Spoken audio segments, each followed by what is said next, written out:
When I read in Genesis 1:1 the phrase, "In the beginning, God," I am filled with awe at the simplicity and power of this beginning statement. Now, as we read on from Genesis through Revelation, we learn that a purposeful life must begin with God and end with God. And I hope these couple of minutes will encourage us to focus on the power of God in our lives. So welcome to Gray Hair Talking. I feel an urge to mention to you Kirk Cameron and his recent documentary, Unstoppable.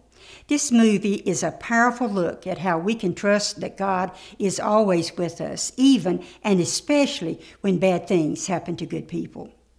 Every morning when I wake up, I rejoice about the beginning of a new day, and I'm excited about what that day may bring. Every Sunday when I go to worship, I rejoice that my faith is renewed day by day, especially at the beginning of a new week. Every friend reminds me how blessed we are to have people who care about us.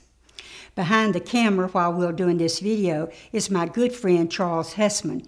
He is a professional producer, and he cares about me, and he cares about Gray Hair Talking. Now, every year my husband and I are married, now over some 56 years, I remember the beginning and I think about the few years we have left to be together before our life ends. Now, every beginning in life has filled me with joy. Our wedding, our education, our career, and of course our first child, our first grandchild, and then our first great-grandchild. Now, these beginnings were made even more joyous because they were followed by another child, more grandchildren, and another great-grandchild. So many beginnings of so many good things in life make the heartaches and the endings that are sure to come in life more bearable. In response to a question from Jesus, Peter says this in John 6, "To whom would we go? You have the words of real life, eternal life."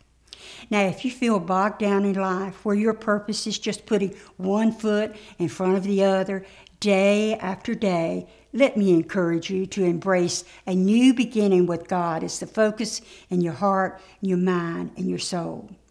The Old Testament begins with the words, "In the beginning, God," and the New Testament ends with the words of Jesus in Revelation 22, "I am the Alpha and the Omega, the first and the last, the beginning and the end."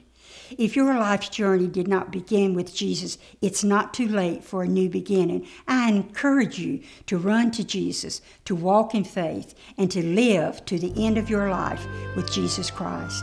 This is Rachel Solomon, and I'm sending you blessings from Gray Hair Talking.